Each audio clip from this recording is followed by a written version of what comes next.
2, 3, 4, 5, 6, 2, 8.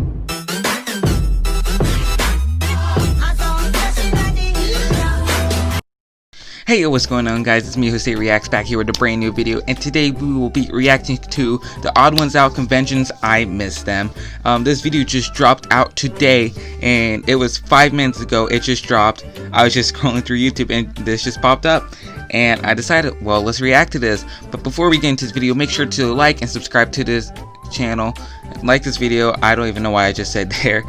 Comment if there's a video you want me to react to, and if you want to go check out the original video, the link will be down in my description, along with my Instagram account at Jose.reacts, so make sure to go follow that. And after saying all that, let's get into this video. If you're one of those kids that spends too much time on that darn computer machine, then conventions are a great place to get the recommended amount of human interaction with others who share a similar interest.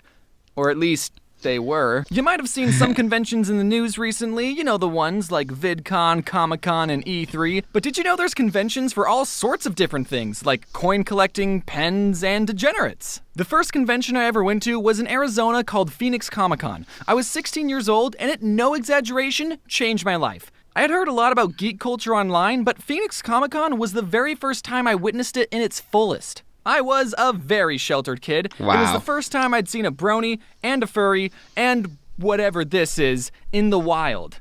That changes a person. I was told that it was not cool to like geeky things, and as a 16-year-old, I tried really hard to make it seem like I didn't secretly like a bunch of geeky things. But people at Comic-Con just embrace nerd culture like they didn't care what people thought of them or something.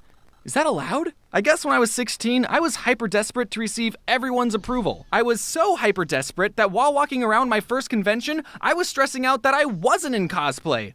Oh, all these pop culture characters are judging me because I'm not wearing any makeup. To this day, I still haven't ever cosplayed, but it looks like a lot of fun. If I did cosplay, I would want to go as this quadrupedic horse. What?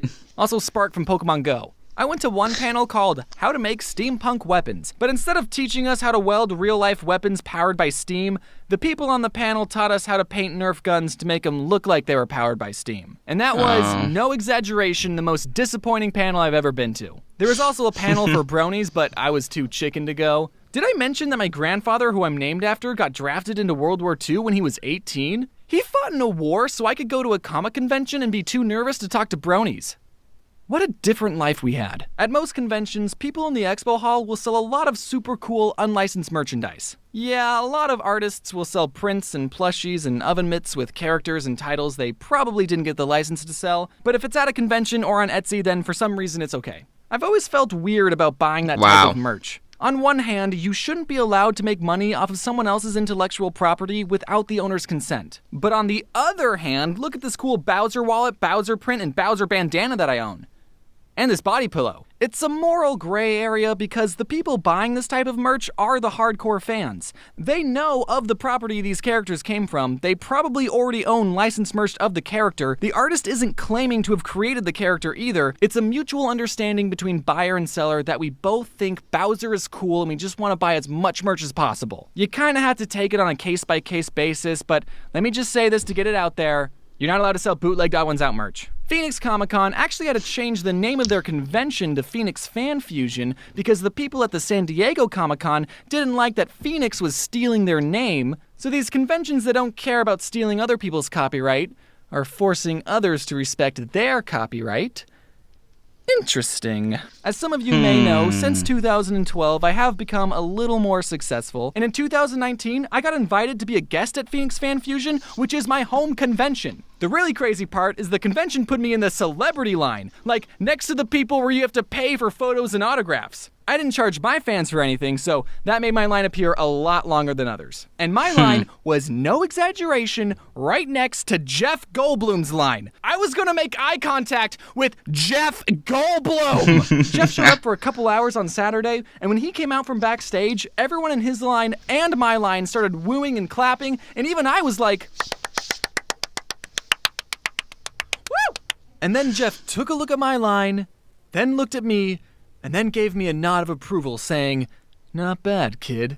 He didn't say it out loud, but I could tell he said it with his eyes. He also said that I looked kind of cute, so oh, thanks, Jeff. The first time I went to VidCon, that also, no exaggeration, changed my life. Again, it was the first time I met all these YouTubers that I've been watching for years, and okay, I'll admit, at first I was kind of fanboy-y, but I've gotten completely desensitized meeting other YouTubers and feel no joy anymore. When I meet another YouTuber, I say, "Oh, you make videos in your bedroom? Me too." People know that you're a bedwetter too, right? No? That's just me then. If you've ever given me something at a convention, then you'll be happy to know that I've kept everything I've ever been given. Unless you're the guy that gave me a plastic baggie full of water and other junk and called it a homemade snow globe. I used to collect snow globes, so it was a nice sentiment, but I didn't want to take it home with me and have it inevitably break and get all the important fan art wet, so I chucked it. And as I'm telling you this, there's some poor kid out there going, "Hey, he's talking about my snow globe. He threw it away?" And now I feel bad, so... That's horrible.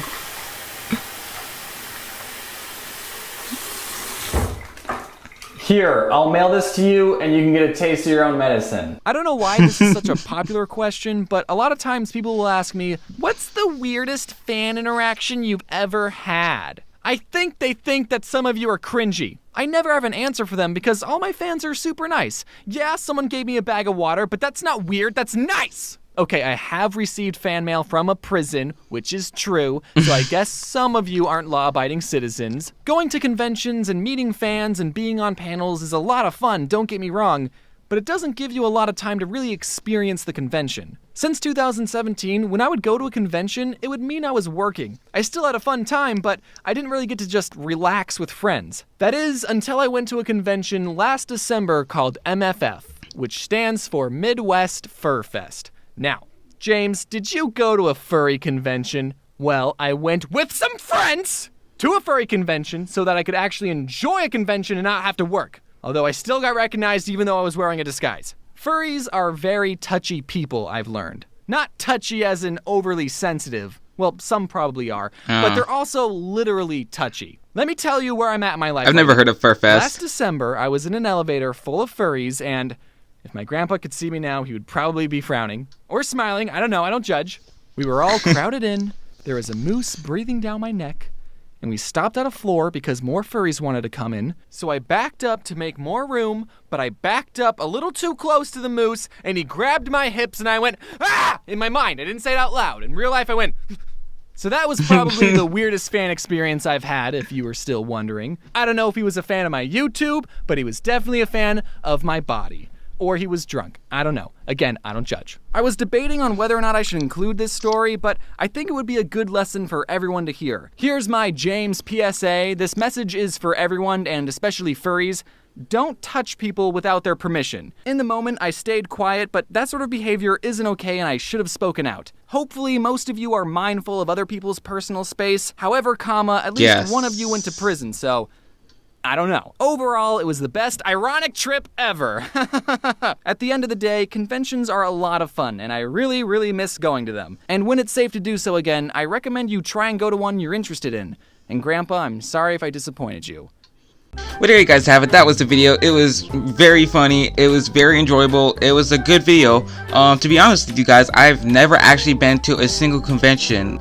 I have never heard of a furries before. I think that's what he called them, furries. I have no idea what they are. So please don't judge me because I don't know what a furry is. Okay? I'm not that kind of person. I'm more into superhero stuff, you know. But after saying all that, guys, I hope you guys enjoyed this video. Make sure to do every single thing I told you to do at the beginning of this video. And let's try to get to 3,000 subscribers. We have done so good at gaining to where we are at right now. And after saying all that, thank you guys so much for watching. Bye.